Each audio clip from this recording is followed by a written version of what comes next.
Bonjour à tous. Dans notre précédente chronique, nous avons vu que la confiance est essentielle pour entretenir la joie. Mais la confiance, ça ne se décrète pas. Elle se construit lentement et peut se briser facilement.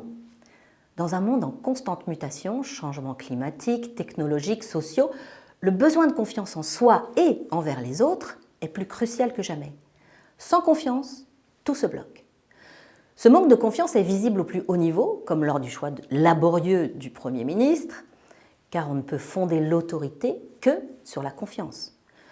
Ce constat s'applique aussi aux entreprises, à nos familles, aux églises, où de nombreux blocages découlent d'une perte de confiance en l'autorité. Pour susciter la confiance dans mon entreprise, je m'inspire de l'exemple de Jésus et vous partage aujourd'hui 3 clés que j'utilise. La première, la bienveillance. La bienveillance, ça implique de donner des signes de reconnaissance positifs à chacun, même en cas d'erreur. J'évite à tout prix de juger la personne sur ses performances du moment, ce qui tuerait sa motivation. Par exemple, au lieu de dire « tu es comme ça parce que tu as fait cette erreur », j'inverse les causalités. Je dis « tu as commis cette erreur, mais je te fais confiance et je sais que tu peux améliorer ce point ». Je profite aussi des moments de vérité pour renforcer cette confiance. Le deuxième point, c'est la valorisation des réussites.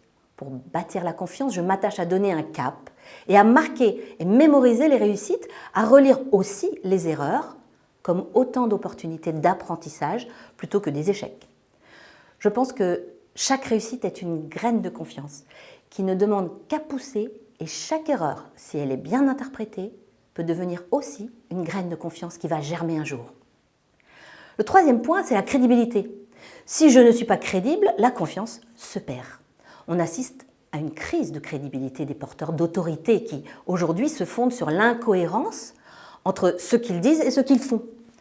Pour être crédible, je fais très attention à bien communiquer, à parler en vérité, mais surtout à agir en cohérence avec mes paroles, tout en vivant la fraternité.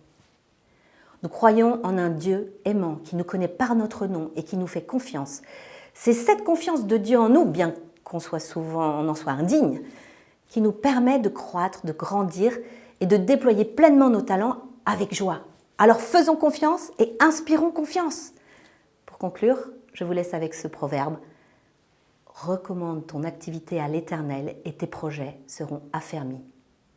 À très vite pour une prochaine chronique, si Dieu le veut.